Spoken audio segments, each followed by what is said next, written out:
Hello good morning everyone, welcome back to my channel stop reflect and go. तो कभी कभी ऐसा होता है कि जब आप ऑफिस जाते हैं तो आपने सोचा होता है कि आज मुझे ये काम कंप्लीट करने हैं, और जब आप ऑफिस पहुंचते हो तो आपके पास और बहुत सारे काम की लिस्ट आ जाती है, और जो आपने काम सोचे होते हैं वो आप नहीं कर पाते। तो फिर आप अपने आप को समझाते हो कि कोई बात नहीं, ये काम नेक्स्ट डे कर लेंगे, है ना। तो ये चीज़ बहुत कॉमन है लेडीज़ में। तो लेडीज़ को तो बहुत कुछ देखना होता है, घर भी, अपना ऑफिस भी, अपने किड्स, फैमिली, बहुत कुछ। तो वो कभी कभी सोचते हैं कि जब वो सुबह उठते हैं कि आज ये काम कंप्लीट करने हैं मुझे, तो at the end of the day जब वो नहीं कर पाती उन सब चीज़ों को, तो वी ऑब्वियसली फील रिग्रेट, हमें रिग्रेट होता है। तो हम अपने आप को सोचते हैं कि कोई बात नहीं, हम कल कर लेंगे इस काम को, और हम we have next day to compensate it, ठीक है। But what if we regret about something when we are on our deathbed? तब क्या हो? तब तुम्हारे पास ना कोई टाइम है, ना एनर्जी है उस चीज़ को कॉम्पनसेट करने की। तो आज उसी के बारे में बात करने जा रही हूँ। I am back with another book review, the top 5 regrets of dying. Bronnie Ware, the author of this book, she got a chance in her lifetime to spend time with those people who were dying.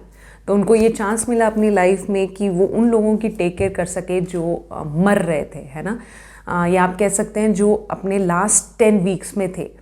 तो जब brownie उनका take care करती थी तो many of them have opened up, उन्होंने अपने life के regrets उनको बताए, और वही ब्राउनी ने इस बुक में टॉप 5 रिग्रेट्स कंपाइल किए हैं। तो Bronnie Ware she gives the us the clarity of vision that people have gained at the end of their lives, and how we might gain from their wisdom. Regret number 1: I wish I had the courage to live life true to myself and not the life others expected of me. काश मैं वो ज़िंदगी जी पाती जो मेरे को अच्छी लगती थी, या जो मेरे को सही लगती थी, ना कि जो दूसरे चाहते थे मैं जीऊँ। तो ब्राउनी इस रिग्रेट के साथ अपनी एक क्लाइंट की स्टोरी शेयर करते हैं, ग्रेस। ग्रेस की मैरिज को 50 इयर्स हो गए थे, और she has given all her time to her family, अपने बच्चों को दिया, अपने हस्बैंड को दिया। But her marriage was very unpleasant. जो उनके हस्बैंड थे, he didn't treat her well. तो और हर लाइफ वो उसके नीचे काम करती ही रही, है ना, अपने बच्चों को अपना सब देखती रही।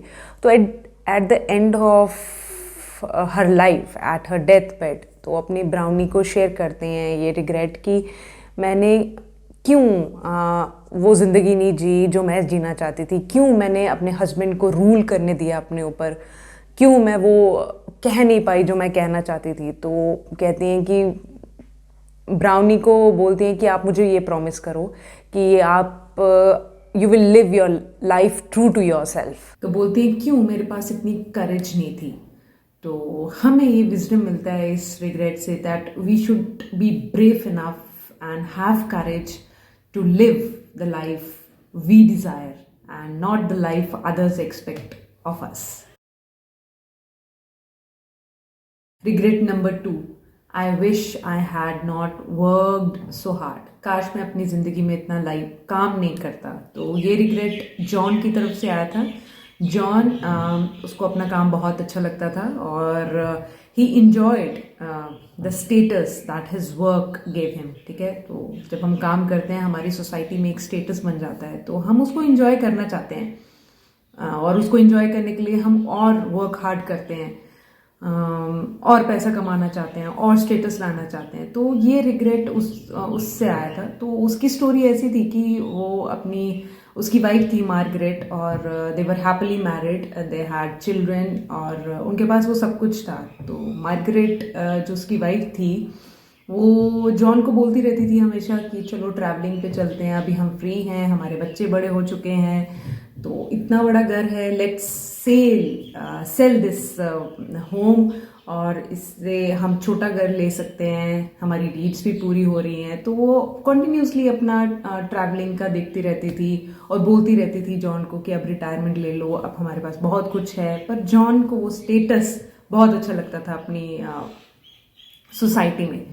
तो एक दिन मार्गरेट बहुत डिप्रेस थी और बहुत रोने लगी, बहुत ज़्यादा। तो तब जॉन ने प्रॉमिस किया कि ओके आई विल रिटायर, मैं रिटायरमेंट ले लेता हूँ, बट इस साल के बाद, ये एक पूरा साल मुझे कंप्लीट करने दो अपने काम के लिए, और इस साल के बाद मैं रिटायरमेंट ले लूँगा।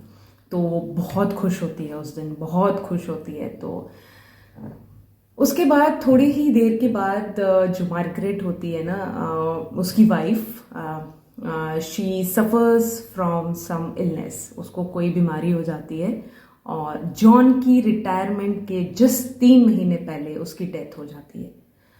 तो बस यही रिग्रेट अब जॉन को तंग कर रहा था कि काश मैंने अपना काम नहीं किया होता, काश मैंने अपनी वाइफ के साथ कुछ टाइम स्पेंड किया होता, बिकॉज हमें कुछ पता नहीं है टाइम का कि नेक्स्ट टाइम या नेक्स्ट सेकेंड, नेक्स्ट मिनट क्या हो जाए।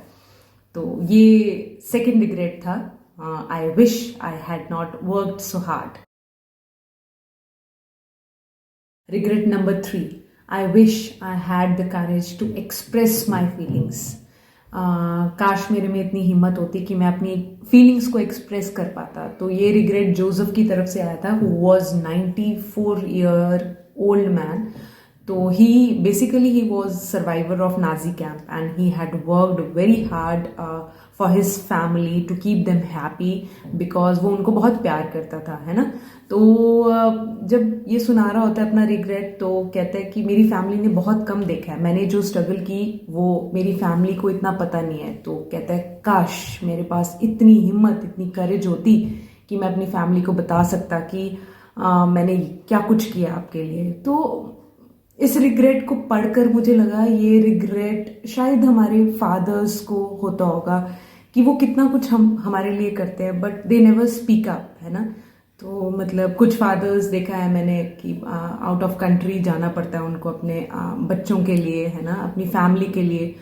तो वो कितनी देर बाद आते हैं वापस। तो नॉट जस्ट कि वो उनको प्यार नहीं करते, पर उनको बहुत प्यार करते हैं, इसीलिए वो बाहर जाते हैं और वो अपनी फैमिली को कंफर्टेबल देखना चाहते हैं, ठीक है। तो मुझे लगता है ये रिग्रेट हमारे जो फादर्स हैं ये उनको ज़रूर होता होगा ये regret. Regret number 4, I wish I had stayed in touch with my friends.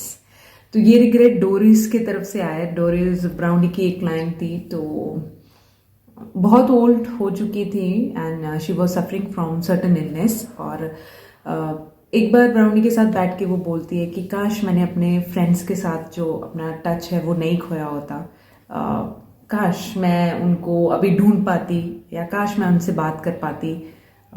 There are some people जिनको फ्रेंडशिप मैटर्स अ लॉट। ये आपने भी रियलाइज किया होगा कि जो ट्रू फ्रेंड्स हैं ना, they are always there, no matter हमारी फ़ोन में बात नहीं हो रही है, नो मैटर हम टच में नहीं है, बट कभी भी कोई मुश्किल आती है तो जब भी हम उनको कॉल करें ना, they are always there, they are always there with the solution, they are always there to listen. मुझे तो ये इंसाइट मिली इस रिग्रेट से कि ये मैटर नहीं करता कि आपके आसपास कितने लोग हैं, बट ये मैटर करता है कि उन लोगों में से वो कौन से लोग हैं who understands you and accepts you as you are, ठीक है। आप ज़्यादा बोलते हो तो हाँ बोलते हो, ठीक है, एक्सेप्ट कर लिया। तो मुझे लगता है ये चीज़ सिर्फ फ्रेंडशिप में होती है। Friends they accept you as you are, ठीक है, विदाउट जजिंग। उनको जज नहीं करना, उनको पता है यार ये ऐसा ही है तो इसके साथ बैलेंस करना फालतू का है ना। तो मुझे लगता है इसीलिए लोग फ्रेंडशिप को लॉन्ग करते हैं। Regret number 5, I wish I had let myself happier. काश मैं अपने आप को खुश रख पाती। तो ये जो रिग्रेट है ये रोज़मेरी की तरफ से आया था। She was executive in global corporation और उसने वो हाई स्टेटस एंजॉय किया है सोसाइटी में। शी वॉज मैरिड यंग, उसकी शादी जल्दी हो गई थी और उसकी शादी के साथ came some physical and mental abuse, ठीक है। एंड और उसकी लाइफ में एक पॉइंट ऐसा आया कि जब she was left for dying after so much of beating, तो उसको मरने के लिए छोड़ दिया था उसके हस्बैंड ने। तो उस इंसिडेंट के बाद शी शेयर्ड कि उसकी लाइफ बहुत हार्डन्ड हो गई थी, मतलब सोसाइटी ने भी बहुत बोला या बहुत प्रेशर हुआ कि अपने आप को उसने खुश रखना छोड़ दिया, या उसको लगा कि जो लोगों का ओपिनियन है उसने बहुत सीरियसली ले लिया। तो वो वही समझाती हैं कि don't stop yourself from being happy and we can be whosoever we allow ourselves to be। और वो समझाती हैं कि being gentle and compassionate is the healthy way to treat yourself। अपने आप के साथ जेंटल होना और अपने आप के साथ कंपैशनेट होना, यही एक हेल्दी वे है अपने आप को ट्रीट करने का। तो मेरे तो बहुत अच्छे इंसाइट्स रहे इस बुक के रिगार्डिंग। मैंने तो आपको सुपरफिशली थोड़ी थोड़ी स्टोरीज बताई हैं। अगर आपको और इन्जॉय करना है, please read this book and do tell me आपको ये वीडियो कैसी लगी। Thank you for watching this. Please keep commenting. Thank you.